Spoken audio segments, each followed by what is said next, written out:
So I'm Duncan Burbidge. I work for the third floor, executive producer, and I basically run our London office. Started it 4.5 years ago. Thought it would start off, quite humbly with a bunch of artists, maybe 6, 7 artists, and I think last year we peaked at about 90.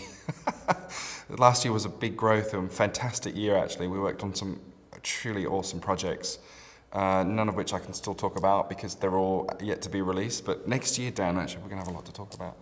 But yeah, no, it's really exciting. The growth we've had in London and in Los Angeles as well. They're like 130, 140 strong. So absolutely. I mean, it's a combination of a lot of factors. I think there's definitely a case for us just doing good work on key projects, and filmmakers, directors, studios, VFX supervisors sort of falling in love with that process and finding they've got a lot of information, a lot of useful information. We've saved production money and all those sorts of great things that have sort of promoted it. And the other thing is just the sheer pressure of filmmaking these days. And that's the thing. Conversation I like having, in fact, with a lot of directors is to go, look, you're trying to make something original in a world where you've got to captivate people's attention spans because they're a lot shorter than they used to be, and you've got to show something that's new and something that's exciting, and you've got to cut a really good trailer and all those great things, and you've got half the time you used to make it, or half the budget. There's all these pressures that, and they were always there, but I think it's that constant drive, if you like, to do it faster, to do it cheaper, and we offer a really great service, if you like, there to sort of help them very quickly establish a plan and a goal and something to aim towards and bring everyone into focus. And I think that's part of the other reason why I think it's increased as well. Interesting, I think there's definitely become those sorts of questions coming up more than they used to, and we've certainly been saying for some time at Third Floor, talking to studios and talking to directors, there's some really good advantages to prevising an entire film, And these days, when we're doing 2/3 of the film anyway, just to add that little bit of drama stuff just on a mocap stage, just to fill in the blanks and then be able to screen it, So and I think people are starting to really accept that that's potentially a really good idea when so much money is getting spent on fixing things later or reshoots or, budgets spiraling out of control, all these sorts of pressures, I guess. Suddenly, actually, if we spend a little bit of money, more money up front, we can potentially save it down the line. So I think they're coming up again and again. I think the other side of it as well, though, the flip side of it as well, is a lot of filmmaking is lightning in a bottle. It's capturing those happy accidents. It's capturing that magic. It's an act of bringing something no one had ever expected to that character and to that set. And so, as you were saying, directors don't want to feel locked into the viz or feel like the studio is saying, no, that's what you've got to go and shoot. And that's happened. I've seen director where the studio have stood there and said, what you're shooting doesn't match the viz, go and shoot the viz, I don't think that's a good way to make a film. A film evolves. It's like, I think as Peter Jackson said, a film's never finished, it just gets released. And if I'm sure him being probably a big one, would just continue working on it as long as he could. So everything is constantly evolving, and it comes up with a couple of directors to me. They've said, that's their fear as well. And I said, the last thing I want to do is stifle the creativity. But if you've explored 200 different setups of one particular shot in previs, and so when you stand on that stage, you've explored as many permutations, and you know exactly what you want to focus on, and you know what the attention needs to be on. That has to be a good thing. When you've got 150 people burning money standing around you, that empowering factor has to be a really good thing. It was a great story I used to love about David Lean when he was shooting any of his films like Lawrence of Arabia and Zhivago, and he was phenomenally good with his prep. Like sitting down and going over the script again and again and again and again, and mapping out all of his story beats and marking up his scripts and thinking about staging and direction and set design, all those details. He had it all as a blueprint, and he just left it in his hotel room.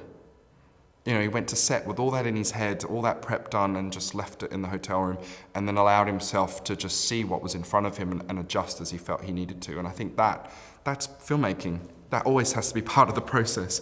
And the last thing we will want to do is take anything away from that. But if we've we've allowed a director to really, if we've taken a 10-minute sequence and through previs we've managed to confine it down to 5 and we've got it working just as well, for me that's a success. We've just saved some time and with money, and that happens a lot. And I think that the conversation I have a lot is that, you know, that virtual production side of it, and what is virtual production, you know, and where does previs start and end, and where does visual effects take over? There's a constant, you know, conversation, and my response has always been, it's project-based. And actually, I think the exciting thing for me on every project is that early phase where you're sitting down with those key people, and you're talking about, well, what challenges do you have? Because every film has its different challenges, whether it be timing or budget or script or just how are you going to physically achieve something which is very complicated. They all have their challenges. So to be able to sit in the room with people who are the best at what they do and try to figure that process out, I think that for me is one of the most exciting parts of the work that we do and that filmmaking process. And you know, those films you mentioned like Gravity and The Jungle Book, they're pioneering.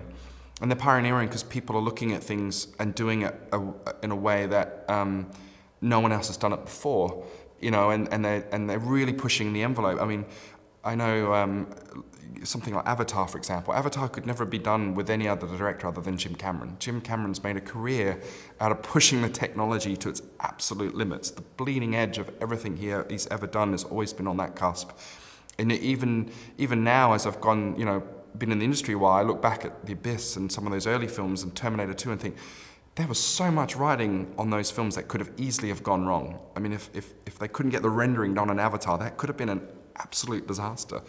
But it got done, and it got done because there was someone there really driving that.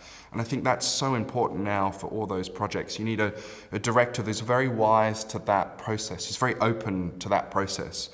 And every other key member of the team needs to be very accepting of it as well. And then Martian, I know Casey had a phenomenally great experience because we had a great VFX supervisor, we've got a great DP, we've got a great director. You know, his favorite day was showing Ridley simulcam for the first time, you know, showing him a plate of a small piece of the Hermes, and Ridley being able to see the entire ship laid out behind it on his camera, and he just looked at it and said, "This is," and I think he said to Casey, "I'm going to shoot my films just like this from now on. This is amazing. This has just changed the dynamic for him," and I think that's what's so exciting. I know there's one thing Casey absolutely loves about his world, is he can translate, you know, the work that we do. He can translate it into a form that everybody else can understand and can physically shoot. He can take those challenges and really break them down and draw all these different departments into that conversation. So stunts and you know, visual effects and grips and camera crews and all the different people that need to be a part of that process. So it's an educational thing, I think, is the other side, that virtual production thing. And that's why I think when you see those films like Jungle Book and Gravity, they're a great achievement, not just because they're great films, but because everyone's obviously, there's a marriage gone on there when everyone's bought into that process. And we didn't do previs on the film, I should say. We sort of brought on to do more of the techvis virtual production side of things in Budapest, and then actually my team in London did postvis on that same sequence. So, you know, when Casey arrived, and he'd worked with Richard Stammers before, had a really good relationship with Richard. So, you know, he brought Casey in because he trusted him. He knew what he was capable of, as a lot of people do. And they had some really big challenges. You know, like they wanted to shoot all of the actors and performances live action. They didn't want to do CG or digital double astronauts and things like that. They wanted to get plates, and trying to create zero gravity, you know, on a stage is really hard. And Gravity had one deliberate way of doing it, and they really needed, you know, a lot for budget reasons, needed to approach it a slightly different way on The Martian. So this dynamic of utilizing wires, and that's how traditionally space movies used to get filmed, is, you know, dangling people on wires, but they wanted to do it in a way which, you know, you didn't have swing. You know, you could, you know, you kind of look at that and say, yeah, someone's in zero gravity, I'm buying that.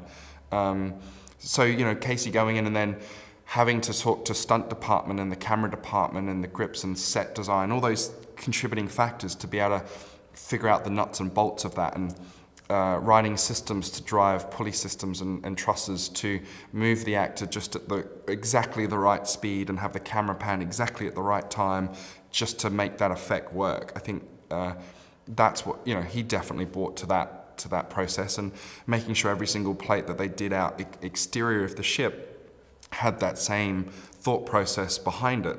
And then obviously, in a lot of those external shots, having the techno dolly or the super techno crane really helped, because it's feeding us information about where it's positioned, so we can do the simulcam, we can do those live composites on set, so Ridley could see the ship behind them, or whatever, the backgrounds and Mars and all the other details that were missing, and really focus in on making those shots work in unison, because a lot of that stuff wasn't going to get added to post. I think one of the examples I showed that Casey gave us was, they started the shot shooting at the stage floor. Literally, they no green screen, but Ridley could see the ship rotating and knew that was the camera position he wanted, and slowly drifted up until he reached the actual physical set and actor. And, having been in visual effects, you wouldn't normally do that. We would just get a plate of what the element needed to be shot that day and try to fix around it later in post, which is a really hard thing to do, So I think that's what's exciting. That's what changed. I think if anything changed, it was that process, that slight realization that suddenly they could shoot the visual effects, they could film it as if it was actually there on stage. I think that's a really great, exciting evolution of all the tools. I mean, the key thing for us with postvis is the same with the previs, is speed. So, an editor can just drop us a plate at the beginning of the day, and usually by the end of the day we can give them back whatever's missing. And so they can really inform, it's the edit. So it's that evolutionary stage of the edit where if they're just looking at green screen, what are they supposed to cut? Having come from post myself, you end up with these plates which are over length. That's a 5-second long shot, which they're only going to cut 2 seconds of. So you end up spending all this time and energy doing far more than is actually going to be in the film. So I think anything we can do to make that process more efficient is a win. So, for them to be able to really block that out, and that's kind of the postvis work we did on the Martian, was that key section of Mark Watney, being met in space and being able to reconnect to the rest of the group and be saved, basically. Figuring out that process with the tether and how it tires and spins and how zero gravity would work and all those sorts of details. That was a really hard thing to do in post, so we were working very closely with Richard Stammers and the Framestore VFX supervisor, Chris Lawrence, to sort of really figure that out in a really fast way, and also so that Ridley could see something very quickly to sort of go, yeah, that's the kind of thing I like, and no, more towards this. Because if you went down the visual effects path, you've got to do all the simulations, you've got to do all the tracking, you've got to do all the other bits and pieces just to get to show a director something. And there was a great presentation the other day about concept art. Sometimes presenting that work is more about getting the no's, and I don't like this and I don't like that, because you're then moving towards something that they do like. So the quicker you can get that information, I think the better it is for everybody. You really help focus in on what the director is trying to achieve. And these days as well, there's so much work. I mean, when you've got films that have got thousands of visual effects shots, and you've got 10 weeks to turn around a director's cut and screen it, right? They're going to screen that film in front of the studio and potentially an audience to test it and see how it's performing. There's a lot missing, when you've got that many shots.